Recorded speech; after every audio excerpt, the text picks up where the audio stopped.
Alhamdulillahi rabbil alamin wa bihi nasta'in ala umuri dunya waddin wassalatu wassalamu ala ashrafil anbiya'i wal mursalin nabiyyina wa habibina Muhammadin wa ala alihi wa sahbihi ajma'in, amma ba'du. Yang kami hormati segenap takmir Masjid Jami' Baitur Rahman, yang kami hormati pula segenap hadirin dan hadirat jamaah Masjid Baitur Rahman rahimani wa rahimakumullah. Pertama, kita panjatkan syukur kehadirat Allah Subhanahu wa taala, yang mana pada kesempatan pagi hari ini di awal tahun baru Hijriah ini, alhamdulillah Allah masih berikan kita kemampuan, kesempatan untuk mencari pahala untuk mencari pundi-pundi amal sebagai bekal kita untuk bertemu dengan Allah di hari kiamat kelak. Mudah-mudahan amal yang kita lakukan diterima oleh Allah Subhanahu wa taala. Allahumma amin.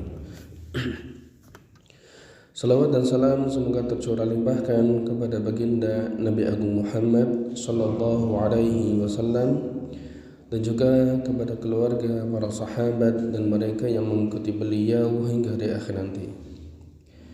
Bapak Ibu yang kami hormati rahimani wa rahimakumullah,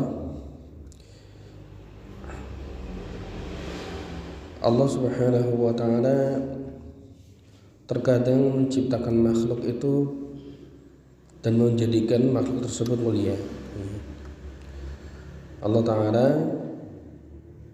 memilih di antara para makhluknya makhluk-makhluk yang istimewa. Malaikat niku mulia napa mboten Bapak Ibu? Semuanya mulia nggih. Semuanya mulia. Tapi di antara makhluk-makhluk mulia itu ada yang paling mulia, yaitu malaikat Jibril. Begitu pula manusia. Manusia Allah ciptakan menjadi aktor utama di alam dunia. Hewan diciptakan untuk manusia, ada tunggangan, transportasi maupun sebagai konsumsi. Tumbuhan Allah ciptakan untuk manusia supaya kita bisa makan. Air Allah turunkan juga untuk manusia. Bahkan adanya surga dan neraka Allah ciptakan untuk akhir nasib manusia. Tapi di antara sekian banyak manusia, Allah juga muliakan sosok-sosok mulia di antara mereka. Dan makhluk paling mulia atau manusia paling mulia di antara para manusia adalah Nabiullah Muhammad sallallahu alaihi wasallam. Langit itu makhluk yang menjadi bukti keagungannya Allah. Di antara langit-langit tersebut Allah pilih langit paling tinggi sebagai langit paling istimewa. Negeri yang ada di atas muka bumi, tempat tinggal manusia, juga sama. Di antara banyak negeri, Allah jadikan satu negeri jadi negeri paling mulia. Negeri apa Bapak Ibu? Negeri Mekah, ya. Begitu pula bulan. Bulan di dalam satu tahun ada berapa? Ada 12 bulan. Bulan pertama apa? Muharram, ya. Mau jawab Januari. Muharram, ya. Muharram, terus apa? Safar, terus Jumadil Awal, Jumadil Akhir, seterusnya. Dan di antara 12 bulan itu Allah jadikan 4 bulan mulia, yaitu bulan-bulan haram: Dzulqa'dah, Dzulhijjah, Muharram, dan Rajab. Begitu pula malam-malam, ya. Malam-malam yang dilewati oleh kita itu Allah pilih ada malam-malam istimewa, yaitu Lailatul Qadar. Hari juga sama, ada hari-hari istimewa, terutama hari Jumat, ya. Dan seterusnya. Dan manakala Allah menciptakan makhluk dan memilih, di antara makhluk itu yang istimewa, Allah sudah firmankan, yakhluqu ma yasha wa yakhtar. Allah menciptakan yang Allah kehendaki dan Allah pilih apa yang diciptakan itu makhluk-makhluk yang mulia. Dan di antara makhluk yang Allah istimewakan adalah waktu. Kenapa Bapak Ibu? Waktu. Allah pilih beberapa waktu yang spesial. Keutamaan satu waktu bisa jadi berbeda dari keutamaan waktu yang lainnya. Sehingga waktu-waktu yang Allah pilih itu memiliki kehormatan yang berbeda dari waktu yang lainnya. Dan tak jarang waktu-waktu yang Allah pilih itu memiliki nilai pahala dan nilai dosa yang berbeda. Dan terutama Bapak Ibu, di antara waktu-waktu yang mulia adalah bulan-bulan haram, yaitu nama Dzulqa'dah, Dzulhijjah, Muharram dan Rajab. 4 bulan ini adalah bulan-bulan yang mulia, bulan-bulan yang mulia. Bahkan di dalam sebuah ayat Allah itu memfirmankan, fala tadhlimu fihinna anfusakum, janganlah kalian menzalimi diri kalian di dalam bulan-bulan itu. Berbuat zalim kepada diri sih maksudnya Pak Bu? Berbuat dosa, karena dosa itu nanti akibatnya ke diri kita. Maka di sini maf'ul bihnya tadhlimu anfusakum, jangan menzalimi diri kalian sendiri dengan berbuat dosa, sehingga efek dosanya itu akan mengenai diri kalian. Dan Allah katakan fihinna, di dalam bulan-bulan tersebut. Artinya, kenapa Allah mengkhususkan 4 bulan ini untuk tidak berbuat zalim, sementara berbuat zalim itu halal atau haram? Haramnya itu di 4 bulan tok apa di semua waktu? Di semua waktu. Tapi kenapa Allah sebutkan cuma 4 bulan ini saja? Alasannya untuk menunjukkan bahwa 4 bulan haram itu, kalau ada dosa yang dilakukan di waktu-waktu tersebut, dosanya itu nilainya berlipat ganda. Jadi saat ini kita berada di bulan Muharram, dosa yang kita lakukan itu bisa jadi berlipat ganda. Bisa jadi berlipat ganda. Dan mudah-mudahan kita semuanya diberi taufik untuk menjauhi perbuatan dosa. Allahumma amin. Baik. Kemudian Bapak Ibu yang kami hormati, di antara bentuk ketakwaan adalah mengagungkan apa yang Allah muliakan. Di antara bentuk ketakwaan mengagungkan apa yang Allah muliakan. Dan manakala Allah Ta'ala memuliakan bulan Muharram, maka konsekuensi dari ketakwaan kita adalah memuliakan dan menghormati bulan Muharram. Disebutkan dalam surat Al-Hajj ayat 32, dzalika wa man yu'azzim sya'airallah, barang siapa yang mengagungkan syiar-syiar Allah. Di antara syiar-syiar Allah adalah adanya waktu-waktu mulia, dan kita maksimalkan amal perbuatan di waktu-waktu tersebut.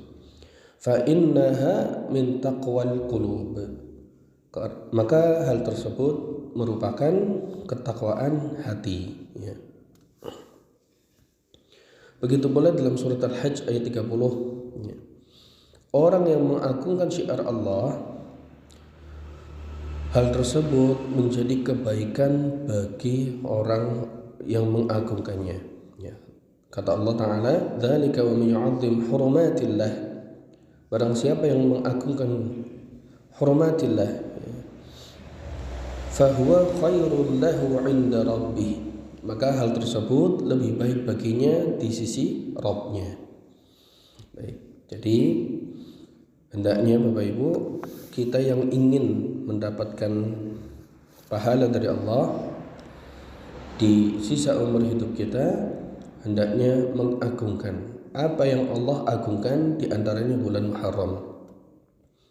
Dan bisa jadi Bapak Ibu, bisa jadi pertemuan kita dengan bulan Muharram dan kita bisa beramal di bulan Muharram ini merupakan salah satu nafahat, ya, salah satu nafahat yang dengan nafahat ini kita jadi orang yang beruntung selama-lamanya. Rasulullah Shallallahu Alaihi Wasallam bersabda, sebagaimana hadis ini dinyatakan hasan oleh Syekh Albani, inna li rabbikum fi ayyami dahrikum nafahat. Sesungguhnya Allah Ta'ala itu memiliki nafahat di hari-hari yang kalian lewati. Apa itu nafahat? Nafahat adalah momen waktu yang waktunya atau lamanya itu hanya sebentar, tetapi memiliki nilai pahala yang besar. Itu namanya nafahat. Fata'arradu laha, maka berusahalah untuk memanfaatkan nafahat itu. Kata Nabi SAW, la'alla ahadakum an tusibahu minha nafhatun, barangkali salah seorang kalian mendapatkan satu nafahat, la yasqa ba'daha abadan, sehingga dengan nafhah tersebut atau nafahat tersebut dan kalian beramal di waktu tersebut, dengan sebab itu kalian tidak akan rugi selama-lamanya. Ya. Bisa jadi Ramadan kemarin kita banyak kekurangannya, terus kita bertemu dengan Muharram, kita maksimalkan di bulan Muharram amal-amal kita. Mungkin karena kita merasa kurang maksimal di bulan Ramadan, merasa menyesal, kemudian kita balas, ya, balas kebaikan-kebaikan yang belum sempat kita laksanakan di bulan Ramadan dan kita maksimalkan di bulan Muharram. Dengan sebab itu Allah memberikan kita ampunan, sehingga kita tidak jadi orang yang merugi. Mungkin apa buatan Bapak Ibu? Mungkin saja, ya. Allah itu kan maha baik, ya, maha membalas kebaikan hamba-hambanya. Baik, Bapak Ibu yang kami hormati, kita akan membahas tentang amalan-amalan bulan Muharram. Akan tetapi kita awali dulu dengan beberapa mukaddimah, ya. Yang pertama, sebab penamaan Muharram. Sebab penamaan Muharram. Ya. Kenapa Muharram? Muharram itu artinya apa Bapak Ibu? Muharram artinya apa?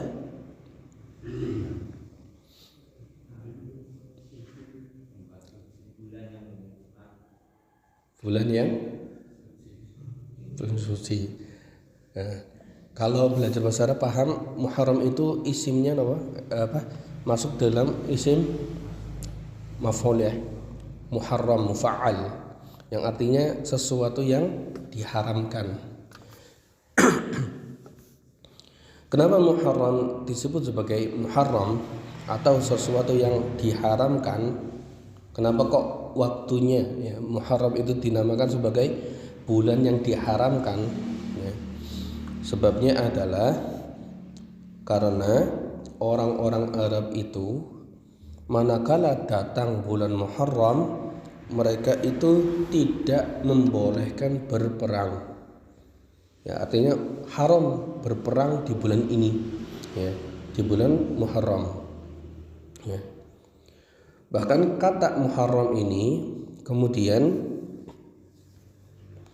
dikhususkan atau dinamakan oleh Allah Ta'ala, ya, dengan nama Syahrullah Muharram atau bulannya Allah, ya.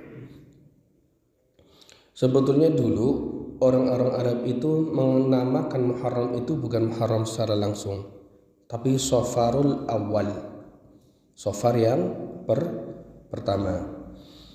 Dikatakan oleh As-Suyuti, hadhihi fa'idatun latifatun lam araha illa fil jamharah. Fakanatil Arab, ya, orang-orang Arab tusammi Safarul Awal wa Safarul Thani. Biasa menyebut Muharram itu dengan Safar pertama dan Safar kedua, ya. Aslinya sebelum ada penamaan Muharram, bulan pertama dalam kalender Hijriah itu namanya Safar. Cuma bulan kedua apa namanya? Safar juga kan? Sehingga namanya Safar Awal, Safar Tsani. Seperti bulan Rabiul Awal, Rabiul Tsani, Jumadil Awal, Jumadil Tsani atau Jumadil Akhirah. Kemudian kata Imam Suyuti, falamma ja'al Islam, manakala Islam datang, abtala ma kanu yaf'alunahu minan nasi, dan membatalkan semua perkara yang dilakukan oleh orang-orang jahiliyah, ya, tadi perbuatan yang buruk, sammahun Nabi syahrallahil Muharram. Maka Rasulullah sallallahu alaihi wasallam menamakan bulan Safar awal menjadi bulan Al-Muharram, ya, Syahrullah Al-Muharram. Baik. Sehingga aslinya Safar awal tapi kemudian dirubah menjadi Al-Muharram. Kemudian hadirin rahimani wa rahimakumullah, itu dari sisi penamaan, dan kita ingin membahas nama surah. Napa? Surah. Menate mireng napa mboten? Sering ya. Bulan surah. Surah ya. Surah seniki suraan nggih. Bulan Surah, Banyumas ya Surah, nek Jawa Timur napa? Suro. Itu nama yang disematkan di bulan Muharram juga, ya. Namun sayangnya kalau sudah masuk bulan Suro, ada keyakinan bahwa bulan ini bulan pantangan, ya. Kasarnya bulan sial, ya. Sehingga terdapat mitos-mitos di tengah masyarakat, terutama masyarakat Jawa, nek mlebu bulan Suro ora oleh lunga-lunga. Siji, loro napa? Ora oleh barang gawe. Ora oleh gawe omah pindahan. Dados nek boten napa, nek sampun siap-siap nikah kok ketemu bulan Suro dibetal, di cancel. Dan ini merupakan mitos-mitos yang mencederai kalimat syahadat, ya. Kalimat syahadat apa? Asyhadu alla ilaha illallah, ya. Kenapa mencederai kalimat syahadat? Karena meyakini hal-hal tadi, orang li lunga-lunga, orang li barang gawe, orang li gawe umah di bulan Suro, itu meyakini satu hal bahwa ada yang bisa mendatangkan madarat selain Allah, ya. Tawakalnya hilang, ya. Tawakalnya tidak ada. Kembali ke penamaan, orang Jawa itu mengenal Muharram dengan Suro. Dari mana asalnya? Asalnya kata Suro, ya, itu berasal dari bahasa Arab Asyura, ya. Berarti boleh dong. Kenapa Asyura diambil? Karena di bulan Muharram ada puasa, namanya puasa Asyura tanggal 10. Dan tahun ini bertepatan hari Ahad nih, jadi Ahad, ya. Kemudian karena seorang sultan, ya, namanya siapa, dia tahu? Bukan. Hanyokrokusumo ya. Sultan Hanyokrokusumo tahun 1633 beliau itu ingin menggabungkan antara kalender Hijriyah dengan kalender Jawa. Ketemulah nama bulan Suro. Ya. Tapi di sini kita ingin menekankan Bapak Ibu bahwa bulan Suro itu bukan bulan sial, ya, bukan bulan yang sial atau mencekam. Ya, kalau kita dengar malam satu Suro, katanya gede banget ya. Ya, malam satu Suro, apa maning malam satu Surone ketemu malam Jumat Kliwon, wis kumpul kabeh. Ya, tapi sekali lagi kita harus menguatkan akidah kita sebagai orang Islam. Terus maka disanjani, lho kowe ora cinta budaya, ora cinta adat. Jawabannya bagaimana? Ya kita berpikir bersama nih, jadi mboten ngantuk. Kalau ada orang yang mengatakan ora oleh percaya karo mitos-mitos bulan Suro, berarti kita nggak cinta budaya dong. Jawabannya bagaimana? Betul. Selama budaya tidak menyimpang, kita boleh ikuti. Tapi budaya kok menyimpang dari ajaran Islam, kita tidak bisa mengikuti. Apakah saat ini ada budaya-budaya yang sudah ditinggalkan karena Islam? Banyak. Salah satunya adalah pakaian orang Jawa. Ibu-ibu, pakaian wong Jawa niku terus pundi Bu asline? Kemben, ngangge napa? Jarit, ngisor, dengkul. Ibu-ibu ken kondangan kados niku purun boten. Kan boten purun. Artinya begini. Artinya sebetulnya orang Jawa Islam apa orang Islam Jawa? Orang Islam Jawa apa Jawa Islam? Orang Islam yang tinggal di Jawa sebetulnya mampu meninggalkan budaya-budaya yang tidak selaras dengan ajaran Islam. Mampu sebetulnya, hanya mau atau tidak. Dan sekarang orang-orang Islam, alhamdulillah, orang-orang Islam di Jawa sekarang khususnya di lingkungan kita, pakaiannya sudah berubah. Ya, mboten ngangge kemben malih, mboten ngangge baju napa?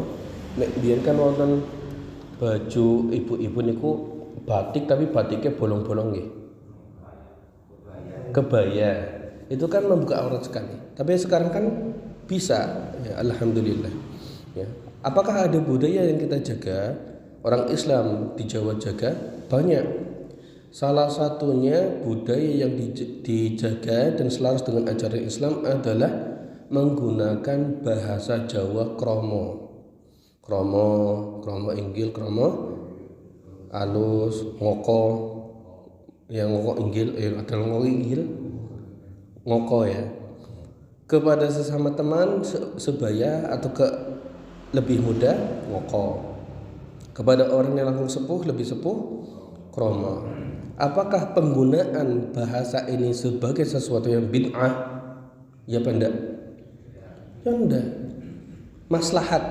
Ya, maslahat. Bahkan kalau bisa kita menjaga bahasa-bahasa tersebut. Kan di situ ada apa? Ada sisi penghormatan nih. Ada sisi penghormatan ke orang lain, ta'zim, ya. Dan ini sesuai dengan ajaran Islam.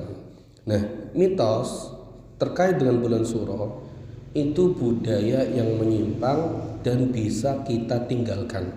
Bisa, asalkan apa? Asalkan mau. Ya. Kira-kira Bapak Ibu purun boten meninggalkan mitos bulan Suro? Masih berat di ibu-ibu ini. Purun boten ibu-ibu? Iya masih berat lagi. Bapak-bapak purun ya? Ya. Ada di sini yang punya anak belum nikah? Wonten nggih? banyak nih. Berarti kalau masih ada kesempatan nanti nikahnya di bulan Suro. Siap buatan. Ya, katanya kan mau apa? Membuktikan ya, mau meninggalkan mitos ya. Kita buktikan ya supaya nanti di bulan Suro itu tidak ada kesan mistis ya. Nah, kita lanjut Bapak Ibu. Kita berbicara selanjutnya fadilah atau keutamaan bulan Muharram ya. Jadi Suro itu bahasa Jawa nih, penggunaan Jawa, tapi aslinya namanya Muharram. Di antara keutamaan saat ini di bulan Muharram yang pertama adalah bulan Muharram itu salah satu bulan mulia atau bulan haram, yang mana pahala dan dosa di bulan ini dan 3 bulan lainnya, Dzulqa'dah, Dzulhijjah dan Rajab, itu memiliki keutamaan pahala dan dosanya berlipat ganda. Itu yang pertama. Yang kedua, bulan Muharram adalah bulan haram paling mulia. Ya, yang kedua apa? Muharram itu bulan haram paling mulia. 12 bulan nggih. Muharram sampai Dzulhijjah. Itu ada 12. Di antara 12 bulan ini ada 4 bulan yang mulia, namanya bulan haram. Dan di antara 4 bulan haram ini Allah jadikan bulan Muharram adalah sayyidnya ya. Bulan haram paling mulia di antara 3 bulan haram lainnya. Tapi tentunya di bawah bulan Ramadan. Karena kita yakini bulan Ramadan itu bulan paling mulia secara mutlak. Tapi di bawah bulan Ramadan ada bulan haram ya. Baik. Kenapa kok kita mengatakan bulan Muharram itu bulan paling mulia di antara bulan-bulan haram lainnya?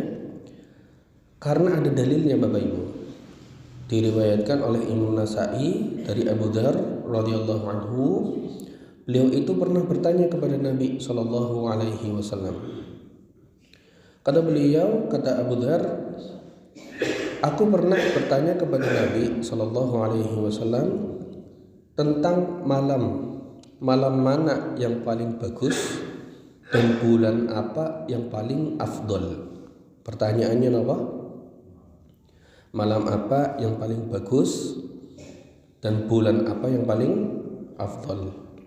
Kata beliau, Rasulullah sallallahu alaihi wasallam, khairul laili jawfuhu. Waktu malam paling bagus adalah pertengahannya atau sepertiga malam terakhir. Wa afdalul ashhur syahrullah alladzi tad'unahu al-Muharram. Dan bulan yang paling afdal adalah bulannya Allah yang kalian sebut atau namakan sebagai bulan Muharram ya. Baik. Kemudian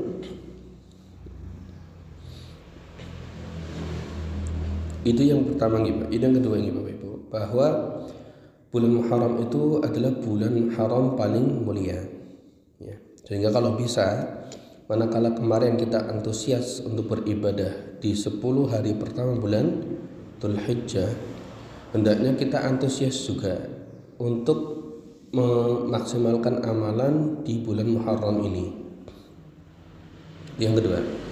Yang ketiga, di antara fadilah bulan Muharram adalah puasa di bulan Muharram itu adalah puasa sunnah yang paling istimewa ya. Puasa sunnah di bulan Muharram adalah puasa paling istimewa setelah puasa wajib Ramadan. Dipahami enggak Bapak Ibu? Dipahami ya? Ya, hadisnya tadi ya, dan di riwayat lain riwayat Imam Muslim, Rasulullah SAW mengatakan afdhalus salati ba'da salatil maktubah as-salatu fi jawfil lail. Salat sunnah setelah salat sunnah yang paling mulia setelah salat fardu adalah salat di pertengahan malam. Wa afdhalus siyami ba'da syahri Ramadan, dan puasa yang paling afdal setelah bulan Ramadan siyamu syahrillah al-Muharram, adalah puasa bulannya Allah Al-Muharram. Baik. Mungkin timbul pertanyaan, pernah dengar kebanyakan puasa di bulan Sya'ban, ya, banyaknya puasa yang dilakukan oleh Nabi di bulan Sya'ban, pernah dengar enggak Bapak Ibu? Diyakini nggih? Yakini betul? Yakini karena hadisnya kuat, ya. Terus bagaimana kita menggabungkan, ya, memahami? Kan kata Nabi puasa paling afdal itu puasa sunnah di bulan Muharram. Dan beliau di dalam hadis ini tadi, hadis riwayat Muslim, itu tidak menyebutkan puasa apa, ya, tidak menyebutkan puasa Asyura, Tasu'a, ya. Tapi Rasulullah menyebutkan secara mutlak semua puasa di bulan Muharram itu istimewa, keistimewaannya di bawah bulan Ramadan. Lalu bagaimana dengan fakta bahwa Rasulullah Shallallahu Alaihi Wasallam itu berpuasa di bulan Sya'ban, bahkan hampir semua harinya digunakan untuk berpuasa. Mengenai hal ini, Imam Nawawi rahimahullah, beliau mengatakan la'allahu lam ya'lam fadl al-muharram illa fi akhir al-hayati qabla tamakkuni min saumihi.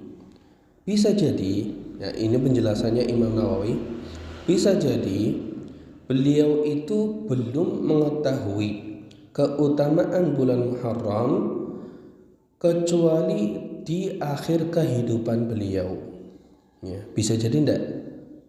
Mungkin saja. Itu kemungkinan pertama.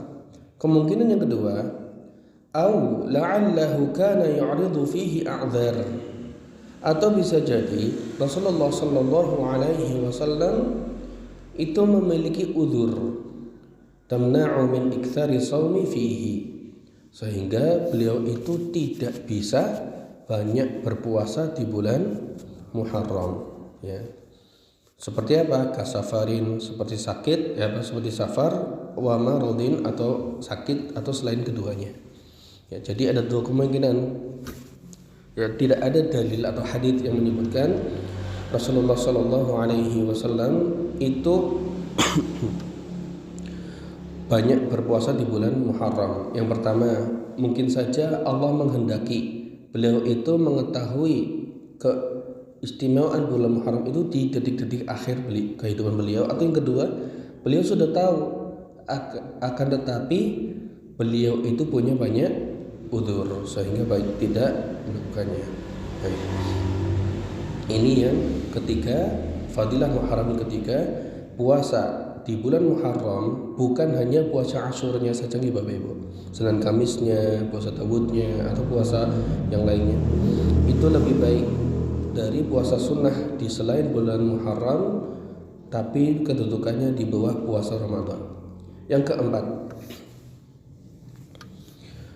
dari mana kita memahami bahwa bulan Muharram itu mulia? Karena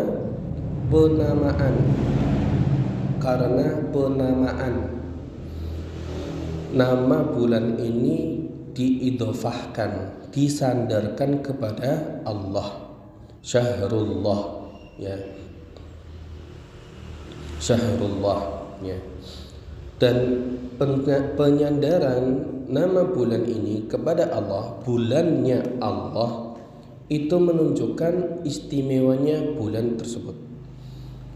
Sebagaimana makhluk-makhluk lain yang disandarkan kepada Allah jadi makhluk yang istimewa. Contoh, ucapan atau omongan, bahasa Arabnya apa? Qaul atau kalam. Manakala qaul atau kalam ini dinisbatkan kepada Allah, kalamullah jadi mulia enggak?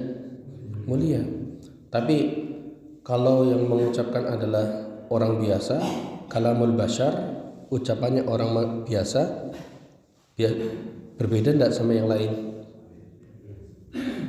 Berbeda sama kalamullah, ya. Terus rumah bahasa Arabnya apa? Baitun. ketika disandarkan kepada Allah jadi Baitullah. Jadi beda nggak sama rumah-rumah manusia? Beda, karena dinisbatkan kepada Allah. Delegasi, utusan, kongkonan, bahasa Arabnya apa? Rasul. Ya, Bapak Ibu perintah putra putri Bapak ke warung, berarti anak itu jadi rasulnya Bapak Ibu, utusannya. Tapi kalau utusannya dinisbatkan kepada Allah jadi apa? Rasulullah. Makhluk manusia itu jadi istimewa. Begitu pula syahrun, bulan. Manakala bulan ini dinisbatkan kepada Allah jadi syahrullah, maka bulan tersebut jadi mulia. Ya. Begitu nih Bapak Ibu. Jadi bulan ini memiliki banyak sekali bukti ya bahwa bulan Muharram itu bulan yang mulia. Dan ini sebagai bantahan juga, bantahan kepada mitos tahayul yang berkembang di masyarakat bahwa bulan ini bulan yang sial. Ya, jauhnya 180 derajat. Ya. Kalau memang bulan ini bulan sial, Allah tidak nisbatkan nama bulan ini sebagai syahrullah, bulannya Allah. Ya. Harusnya namanya itu apa? Harusnya kalau memang bulan ini bulan sial, namanya itu syahrul syaitan. Betul enggak? Bulannya setan, karena isinya sial-sial tak. Tapi nyatanya bulan ini dinisbatkan kepada siapa? Kepada Allah. Ya. Baik, itu yang pertama. Itu keutamaan bulan Muharram secara umum. Nah, terkait dengan amalan di bulan ini, ada satu amalan khusus, yaitu puasa Asyura. Ya, sebelum saya lanjut, tambahan gitu. Di antara nama-nama bulan yang dinisbatkan kepada Allah sebagai syahrullah itu hanya satu bulan saja, yaitu bulan Muharram. Tapi ini tidak menunjukkan bahwa bulan Ramadan itu kalah gitu. Kita sudah yakini bahwa bulan Ramadan adalah bulan paling mulia. Di bawah bulan Ramadan adalah bulan Muharram. Baik, kita lanjut terkait puasa Asyura. Asyura niku napa? 10 ya. Yaitu puasa di tanggal 10 bulan Muharram. Dan di hari tersebut atau di puasa tersebut itu memiliki beberapa keutamaan. Yang pertama, tanggal 10 Muharram adalah hari di mana Allah menolong ahli iman dan mengalahkan ahli kekafiran. Ahli imannya siapa? Nabi Musa alaihi salam. Ahlinya kekufuran adalah siapa? Fir'aun. Ya. Di dalam Sahihain, ya, Rasulullah SAW pernah datang ke kota Madinah. Ya. Beliau hijrah ke kota Madinah, sampai ke kota Madinah mendapati orang-orang Yahudi sedang berpuasa, yaitu puasa Asyura. Rasulullah SAW tanya kepada orang-orang Yahudi, "Ma hadzal yaumul ladzi tasumunahu?" Loh, kok kalian berpuasa di hari ini, ada apa? Begitu ya. Lantas orang-orang Yahudi mengatakan, ini adalah hari istimewa. Kenapa istimewa? Karena di hari ini Nabi Musa ditolong oleh Allah dan juga kaumnya. Fir'aun dan juga kaumnya ditenggelamkan oleh Allah. Maka saat itu kata orang-orang Yahudi, Nabi Musa pun berpuasa sebagai bentuk rasa syukur. Maka kami pun mengikuti sunnahnya Nabi Musa untuk berpuasa. Mendengar penjelasan mereka, Rasulullah Muhammad SAW mengatakan, "Fanahnu ahaqqu wa aula bi Musa minkum."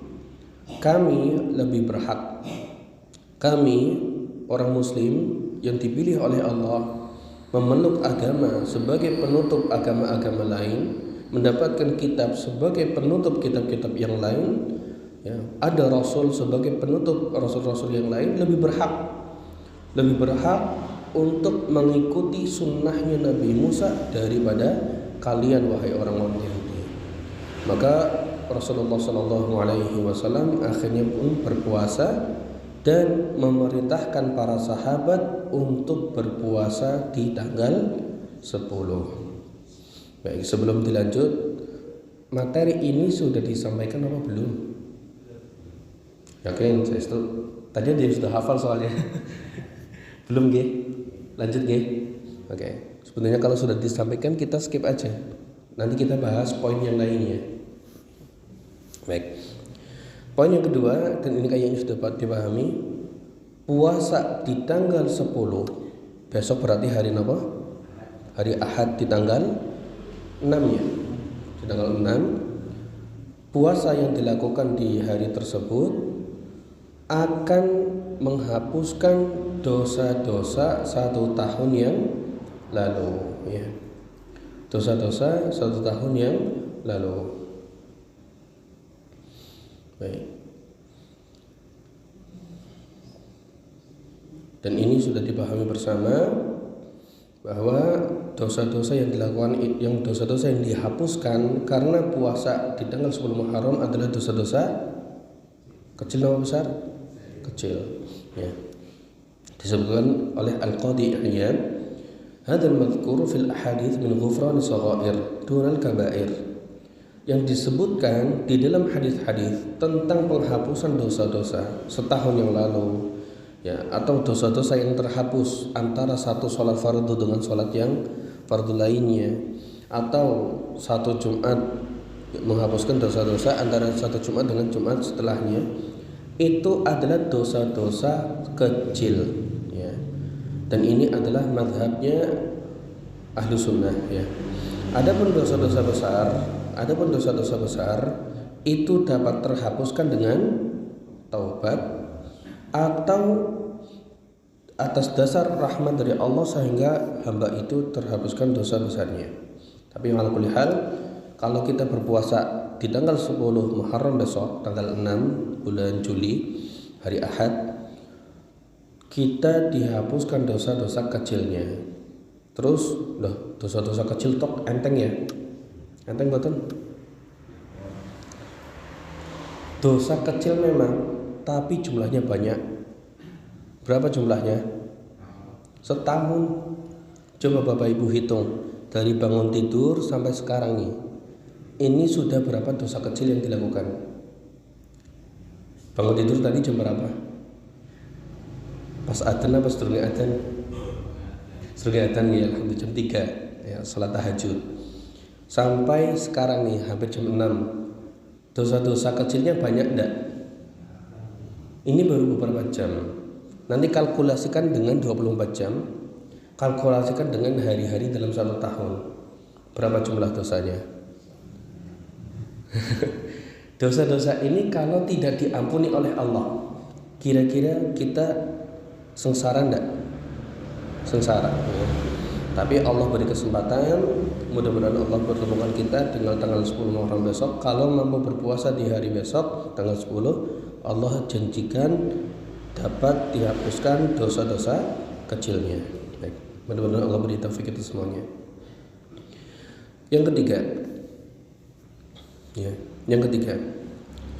karena istimewanya puasa Asyura, Rasulullah SAW sampai disifati oleh Ibnu Abbas, "Ma ra'aitu Nabiyya sallallahu alaihi wasallam yataharra siyama yaumin faddalahu ala ghairihi illa hadzal yaum." Aku tidak pernah melihat Nabi sallallahu alaihi wasallam itu menekankan supaya berpuasa di satu hari ya, dan memfadilahkan, memberi keutamaan-keutamaannya kecuali hari ini, yaitu tanggal 10 Muharram ya. Wa hadha syahra yakni syahr Ramadan, dan hari ini yaitu bulan, dan bulan ini yaitu bulan Ramadan ya. Artinya Rasulullah sallallahu alaihi wasallam dengan kasih sayangnya ketika masuk bulan tanggal 10 Muharram, beliau itu sangat menekankan supaya di tanggal 10 orang-orang muslim berpuasa. Bahkan karena pemahaman ini, Ibnu Abbas radhiyallahu anhuma, beliau itu selalu menjaga puasa Muharram ini, 10 Muharram. Hatta ya sampai pun ketika beliau safar. Safar kan rukhsah gitu. Rukhsah, keringanan. Bahkan sampai dalam puasa fardu, ya puasa yang wajib. Kalau dalam safar pun itu hendaknya apa? Berbuka karena ada uzur. Tapi Ibnu Abbas radhiyallahu anhuma, meskipun safar, beliau itu tetap berpuasa sunnah Asyura. Ya, ini menekankan pentingnya puasa Asyura. Yang keempat, puasa Asyura ini adalah puasa yang biasa dilakukan oleh para nabi. Puasanya para nabi. Semua nabi melakukan puasa Asyura. Ya, dalilnya apa? Dalilnya sebuah hadis ya, yang diriwayatkan oleh Ibnu Abi Syaibah, ya, Ibnu Abi Syaibah dan juga Abu Bakar bin Abi Syaibah, ya.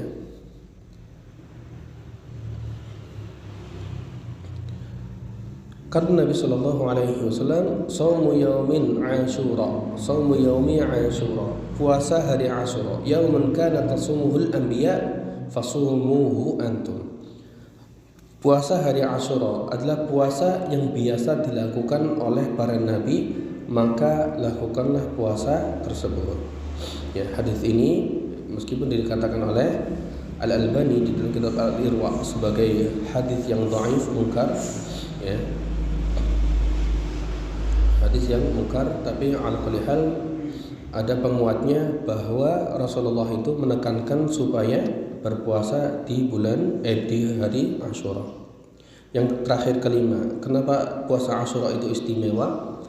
Karena muridnya Nabi, siapa murid Nabi? Para sahabat radhiyallahu anhum, mereka memerintahkan anak-anaknya supaya puasa Asyura, ya, supaya puasa Asyura, ya. Bahkan para sahabat radhiyallahu anhum, ya, para sahabat radhiyallahu anhum disebutkan, fakunna ba'da dzalika nasumuhu wa nusawwimu sibyanana as-sighar. Kami biasa berpuasa di puasa Asyura dan kami memerintahkan anak-anak kami untuk berpuasa. Nusawwim, ya, anak-anak kecil kami untuk berpuasa. Fa wa nadhabu ila al-masjidi fa naj'al lahum lu'bah min al-'aini. Anak-anak kami biasa kami bawa ke masjid untuk apa? Fa naj'al lahum al-lu'bah, supaya mereka bermain. Kenapa? Lagi puasa, dicek dolanan, tujuannya apa Bapak Ibu? Ben ora kerasa, ya. Fa idza baka ahaduhum ala ta'ami atainaha iyyahu hatta yakuna 'inda al-iftar, ya. Kalau ada yang menangis di antara anak-anak kami karena apa? Kelaparan, maka kami beri apa? Permainan supaya lupa sampai waktu berbuka. Saking apa? Istimewanya puasa Muharram Asyura. Ya, baik. Dan sebagai penguat, puasa Asyura itu di awal mulanya hukumnya wajib. Awal mulanya hukumnya apa? Wajib. Sampai datang perintah berpuasa di bulan Ramadan, puasa Asyura jadi puasa yang hukumnya sunnah. Dan fakta bahwasannya puasa Asyura awalnya wajib menunjukkan bahwa aslinya puasa Asyura ini puasa yang istimewa, ya. Tapi kemudian datanglah puasa Ramadan, ya ayyuhalladzina amanu kutiba alaikumusiyam kama kutiba alal ladzina min qablikum la'allakum tattaqun. Akhirnya digeser hukum wajibnya ke puasa Ramadan, puasa Asyura hukumnya sunnah. Karena tidak ada waktu, kami singkat Bapak Ibu penjelasannya. Poin terakhir adalah tentang puasa Tasu'a. Puasa Tasu'a yaitu tanggal 9, ya. Tahun ini puasa Tasu'a ini jatuh di hari Sabtu, ya. Alasan puasa Tasu'ah hukumnya sunnah, tujuannya untuk menyelisihi orang-orang Yahudi. Manakala Rasulullah SAW tahu bahwa tanggal 10 Muharram itu puasanya orang-orang Yahudi, ya, puasanya orang-orang Yahudi yang mereka biasa melakukannya, Rasulullah sebetulnya ingin berpuasa di tanggal 9. Ya, sampai beliau mengatakan, kalaulah memang tahun besok aku masih hidup, aku ingin puasa tanggal 9 sebagai apa? Penyelisihan kepada orang-orang Yahudi. Tapi qadarullah ma syaa fa'al, beliau sallallahu alaihi wasallam meninggal di bulan Dzulhijjah dan beliau belum sempat berpuasa. Sehingga sunnah puasa Tasu'ah itu terbatas pada sunnah qauliyah, ya, hadis qaul, sebatas ucapan Nabi, ya. Tapi ucapan Nabi ini sebagai hujjah, dalil bahwa puasa Tasu'ah itu sunnah untuk dilakukan, ya. Sunnah untuk dilakukan. Baik. Poin terakhir sebagai penutup terkait dengan urutan puasa Asyura. Jadi para ulama menyebutkan puasa Asyura itu ada 3 tingkatan. Ada berapa? 3. Yang pertama, tingkatan paling istimewa, yaitu berpuasa tanggal 9, 10, 11. 9, 10 dan 11, ya. Ini puasa yang paling istimewa. Hukumnya sunnahnya paling afdol. Di bawahnya puasa tanggal 9 dan 10. Ya, 9 dan 10. Berarti kalau tahun ini yang paling afdol itu, kalau kita mau ambil yang paling afdol, hari Sabtu tanggal 5, hari Ahad tanggal 6 Juli, hari Senin tanggal 7. Kalau tidak bisa, turun levelnya, yaitu tanggal 9 dan 10, hari Sabtu 5 Juli dan hari Ahad 6 Juli, ya. Terus yang ketiga, tingkatan yang paling rendah, yaitu puasa hanya tanggal 10 saja, yaitu hari Ahad tanggal 6, ya, tanggal 6. Meskipun di antara para ulama berbeda pendapat, Bapak Ibu, apakah hukumnya orang yang berpuasa hanya di tanggal 10? Perbedaan pendapatnya hanya pada alasannya karena tujuan dari tanggal puasa tanggal 9. Kan puasa tanggal 9 dilakukan untuk apa? Menyelisihi orang-orang Yahudi. Sebagian ulama menyebutkan hukumnya makruh, bukan haram nih. Gak bisa puasa sunnah dijadikan haram. Hukumnya makruh berpuasa hanya tanggal 10. Ulama yang lainnya mengatakan tidak apa-apa, karena Rasulullah juga biasanya puasa hanya tanggal 10 saja. Keinginan beliau melakukan tanggal 9 itu di akhir kehidupannya, ya. Jadi dengan hal ini, wallahu a'lam bishawab, kalau mau melakukan puasa hanya di tanggal 10, ya silahkan. Lebih bagus lagi tanggal 9 dan 10, lebih bagus lagi tanggal 9, 10 dan 11. Ya, baik. Itu yang bisa kami sampaikan dan terima kasih atas perhatiannya. Mohon maaf atas segala kekurangannya. Kita tutup dengan doa kafarat.